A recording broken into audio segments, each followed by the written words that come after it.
Halo semuanya, salam sejahtera. Semoga kita disehatan badan, dikabulkan segala hajat, sehat-sehat saja, sukses selalu. Selamat datang di ruang cerita. Kembali kita akan bercerita tentang pengalaman pribadi atau pengalaman orang lain yang bisa diambil manfaatnya. Tentang saya belum menikah, saya ingin menikah tapi belum ada uangnya. Tolong doakan saya agar saya dapat uang untuk segera menikah.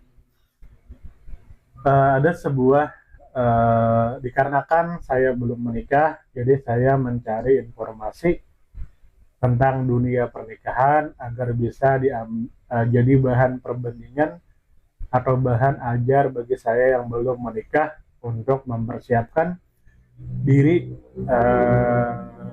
dalam dunia pernikahan nanti.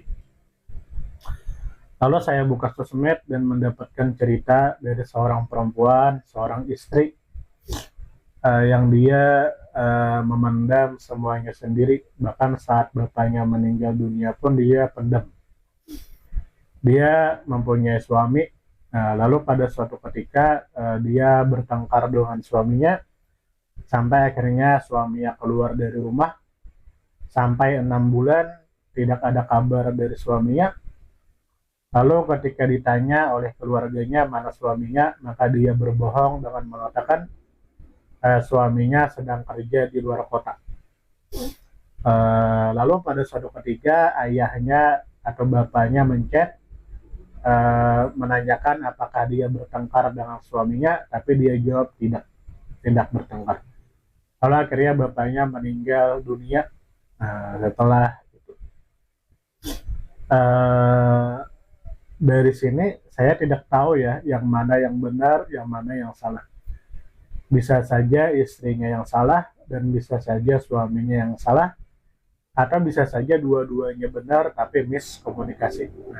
Akhirnya dikarenakan ego sama-sama tinggi, tidak ada yang mau mengalah.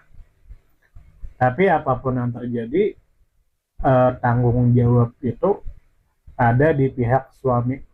Tanggung jawab makan, minum, rumah, kebutuhan itu tanggung jawab suami. Yang saya ketahui, jika seorang suami itu tidak memberikan nafkah selama 6 bulan lebih, bahkan tidak memberikan kabar, maka itu saya anggap sebagai suami yang tidak bertanggung jawab. Jawab tidak tahu ya masalahnya apa. Ada seorang perempuan, saya tidak akan menyebutkan nama aslinya untuk menjaga privasi. Anggap saja namanya Paramita. Kak Paramita ini bercerita bahwa dulu aku pernah berselisih dengan suamiku. Suamiku pulang ke rumah orang tuanya dan gak mau balik-balik ke aku. Padahal aku mikir aku salah apa sampai ditinggalin gitu aja. Selama 6 bulan aku diem aja dan mengarang cerita kalau suamiku kerja di luar kota. Pulang setahun sekali mungkin. Padahal posisinya aku berharap suamiku mau pulang ke aku. Tapi papaku tiba-tiba WA aku, Teteh nggak ada masalah sama suami Teteh. Kalau ada masalah cerita ke papa aja, jangan dipendam sendiri ya nak. Papa bisa merasakan kesedihan Teteh. Papa nggak mau Teteh terus-terusan kesiksa. Tapi aku balas, nggak apa-apa Pak, aman kok. Padahal aku ngetiknya sambil nangis. Sampai akhirnya papaku sakit dan akhirnya meninggal. Posisinya suamiku lagi tidak ada. Al-Fatihah untuk papa. Nah, ya sangat wajar ya seorang anak tidak mau agar orang tuanya itu bersedih, karena itu dia memendam sendiri.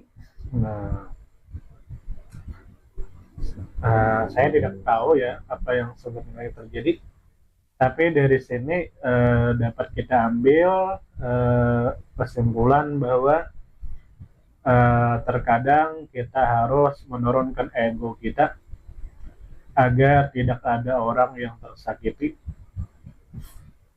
Jika kita sudah tidak suka lagi dengan istri kita atau dengan pasangan kita, maka pulangkan dengan baik-baik ke rumah orang tuanya, ceraikan dengan cara baik-baik, sebagaimana kita melamarnya secara baik-baik, agar dia dan orang tuanya tidak tersakiti.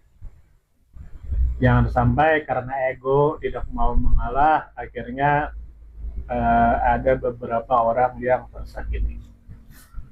Sampai sini mohon maaf jika ada salah. Bagaimana menurut Anda semua? Silakan tulis di kolom komentar. Semoga kita disehatkan badan, dilancarkan rezeki, dikabulkan segala hajat. Semoga kita masuk surga. Salam damai.